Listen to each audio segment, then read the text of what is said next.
and welcome to HealthyHouseplants.com, where we teach you all about gardening in the great indoors. If you'd like to support our show, please use our Amazon affiliate link below. Today I'm going to talk about something that comes up, unfortunately, quite frequently. And that is that you get a houseplant home and you're taking really good care of it, but within not too long, could be 2, 3, 4 weeks, maybe a month, it dies. Most people, when this happens, they are convinced that they just kill houseplants. But I'd like to let you know that that is generally not the case. It's not your fault. So you can repeat that to yourself. It's not my fault, usually. Now, of course, if you underwater the plant, don't water it, and it totally dries up and dies, well, yes, that is your fault. But otherwise, it's generally not your fault. What I call it is the bad childhood experience for houseplants. And this is one of my favorite things to let people know about. So because this is one of the things that will stop new houseplant growers from growing houseplants, because they're just convinced, well, you know, I have a black thumb, I just kill them, and there's no point. Well, there are things you can do to ensure that they do live, and I want to explain to you why they have the problems that they do, and why some of those plants that you get, and maybe within 2, 3, 4 weeks, are dead on you, and how it's not your fault. This right here is a Chef Lara. You can see it's a really happy Chef Lara. Well, it was at least a year or so ago, but I got a Chef Lara, which I'm going to show you a picture of now, and it was dead within 3 weeks of me getting it, and I didn't do anything different. You can see it looks pretty bad. I didn't do anything different with it than I had with any of my other plants. And I knew right away that it was root rot. And this is the thing. It had root rot before I even got it, okay?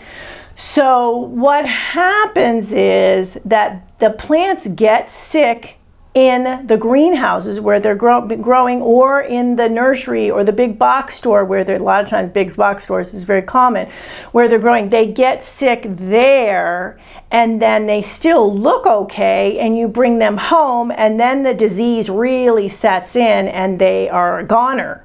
So nothing, like I said, nothing that you did.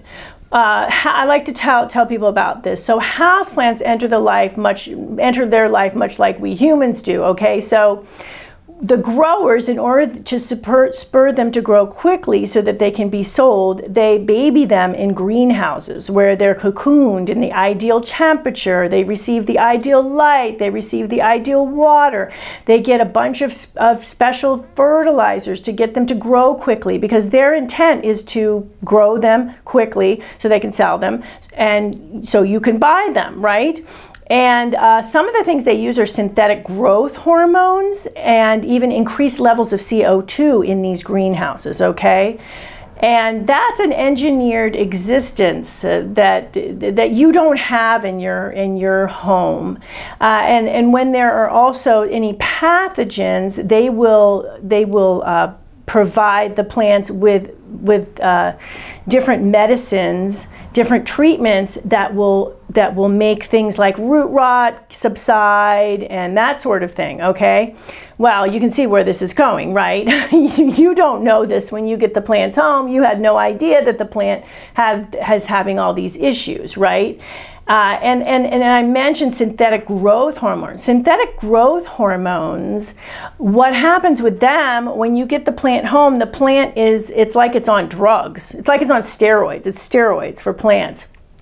So you're not giving the plant its steroids, and then it will go into shock and die too. So that's another reason why they will die, and it has nothing to do with anything you've done.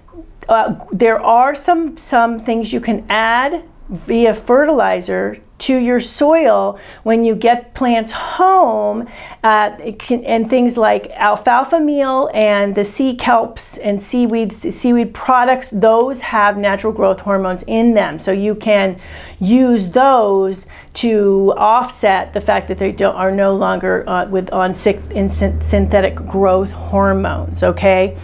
So those are some reasons why you are not at fault, as I mentioned. Now, another thing that happens to these poor plants, it's a wonder they get to your house. And the ones that do survive and do well, it's incredible when you think about how they get there. So what happens, as I mentioned, they're in that little cocoon, they're really having a great time in their little greenhouse situation, they're really healthy, etc.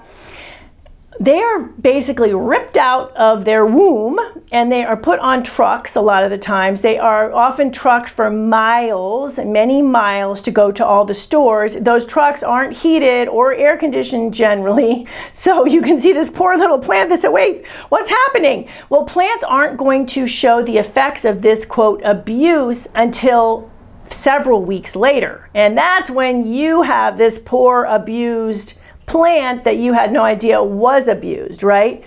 So that's another reason why they will die eventually in your care when you didn't. You're thinking, okay, I'm doing everything I'm supposed to do. Okay, so what can you do? Well, first of all, if it does happen very quickly, like that chef Lara I showed you, there's just really nothing you can do. It was just too far gone, and just chalk it up to experience. If they have a return policy, return it, and you can return it in confidence, knowing, look, I had this plant for 3 weeks. I've watered it. I put it in the correct lighting. I didn't do anything to it. It happened. Something happened before, so I want a new plant or my money back or something, right? And then other things you can do is you can leach the plant, and I have videos on leach the plant. I'm putting all links below for all videos I mentioned in this video.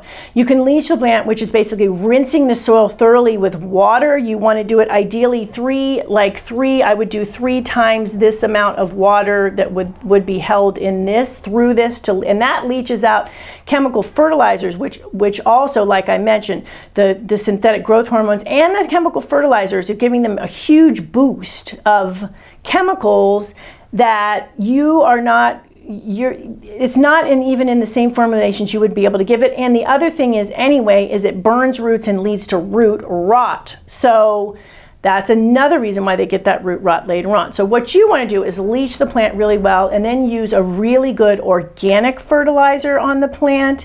Also, worm compost, worm castings are excellent to add to them. It gives them a bunch of micronutrients that are really important for them. And then place them, of course, do your due diligence, place them in the proper lighting and water them correctly, and talk to them and tell them that you are a really good plant parent and things are going to be smooth sailing from here on out.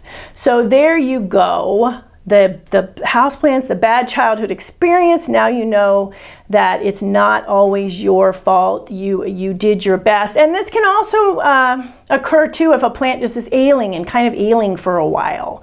So repotting into a good organic mix, really important, as mentioned. Leaching, if you don't have time, then repotting later, that will help to get the plant to a healthy state.